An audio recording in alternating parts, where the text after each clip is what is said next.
Hello, it's been a day of confusion and anxiety across the region, with some parts of the NHS bringing their vaccination programme to a halt to protect teenage girls against cervical cancer.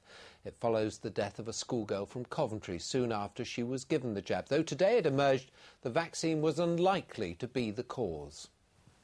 This is the situation this evening. There are 15 primary care trusts, or PCTs, in our region. Today, 4 decided to halt their vaccination programmes for schoolgirls. They are North East Essex, West Essex, Milton Keynes and Luton. All expect to resume by the end of the week.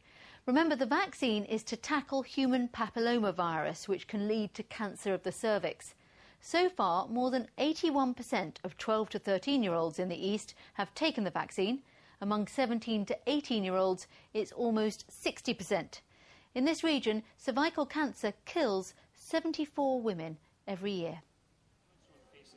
This is Cervarix. No one doubts it saves lives, but the death of one teenage girl, apparently not caused by the HPV vaccine, has thrown both parents and their children into confusion, like these in Milton Keynes. They obviously haven't checked it well enough, maybe. I don't think it's that bad. I'm not really worried too much about it. I think it's safe to have it, but I think that more tests should be done. It's something I would think twice about now because of it, but I've got a little while before my daughter's needing it. I think it's just too risky. So what we're going to do first, I'm just going to roll your sleeve up, is that all right? For the last 13 months, thousands of schoolgirls across the region have taken up the vaccine.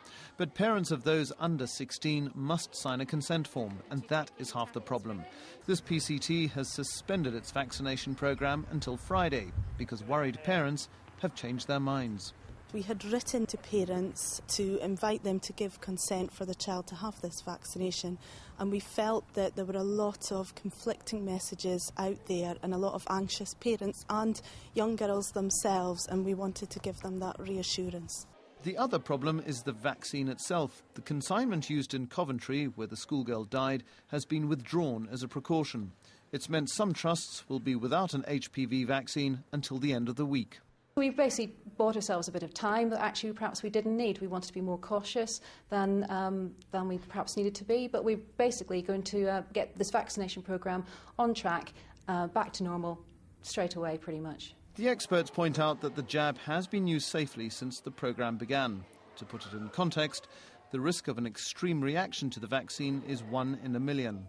The risk of a woman getting cervical cancer in her lifetime is 1 in 136. This is a vaccine that will prevent young women potentially developing life-threatening cervical cancer.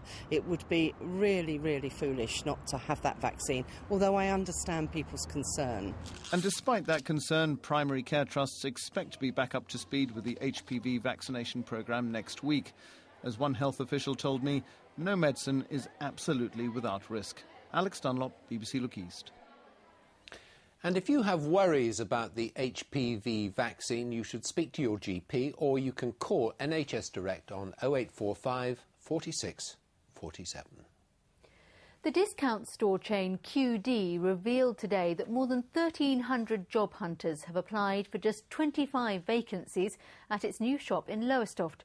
It shows that despite hopes of a recovery in the economy, finding a job is still not easy.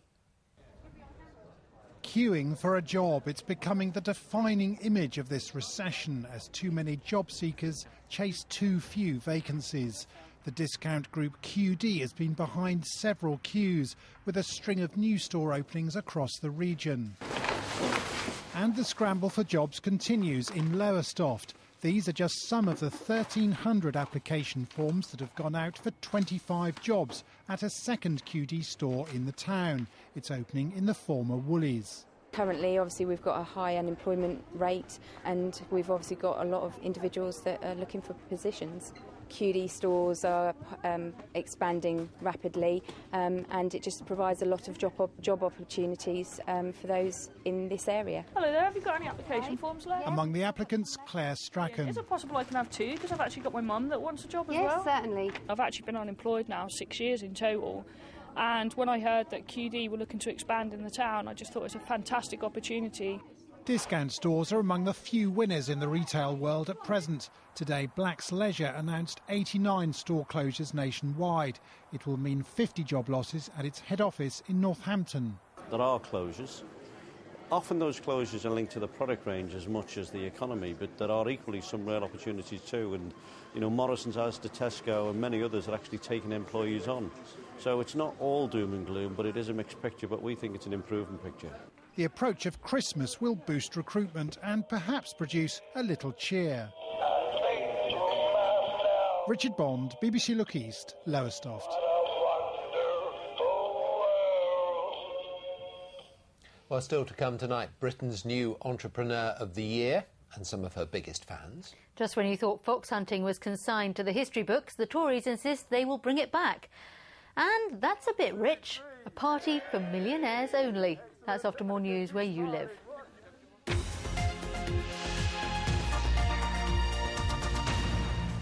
In football, the chief executive of Ipswich Town said today manager Roy Keane has his full support. Simon Clegg made the comments the day after Ipswich fell to the bottom of the championship table without a win in any of their first 10 games. Ipswich Town, bottom of the league, worst start in the club's history. Is it time for Roy Keane to go? No, absolutely not. I'm not in any way trying to dilute the massive disappointment that we all have, that is equally felt by Roy and the players in terms of the results so far. But we're confident that Roy and the players will turn it around and we'll start to see some movement up the championship table over the coming weeks. Roy Keane was brought in to bring you success and it just hasn't happened, has it? Well, the goal is still there, but you're judging us after less than a quarter of the season. Yeah. I think Roy and the team will be judged by where they finish this season, not where we are here at the beginning of October. So how much longer will you give him before it's time for him to go? There's no time frame on this. Roy's got a 2-year contract. He enjoys the complete and absolute support of the owner and myself. Roy is a man who drives himself very strongly. He's passionate. He's determined, and he wants to win, and he doesn't like not winning, and so it's eating him up inside as much as it is everyone else. And what would you say to the fans who've been booing him? Well, I recognise and understand why people are disappointed, but keep the faith. I do believe it's going to come. I thought the support last night that we had from the fans that travelled up to Sheffield was fantastic. Those that I spoke to, after the game, remain committed and confident that this will turn round. Simon Clegg. Well, Ipswich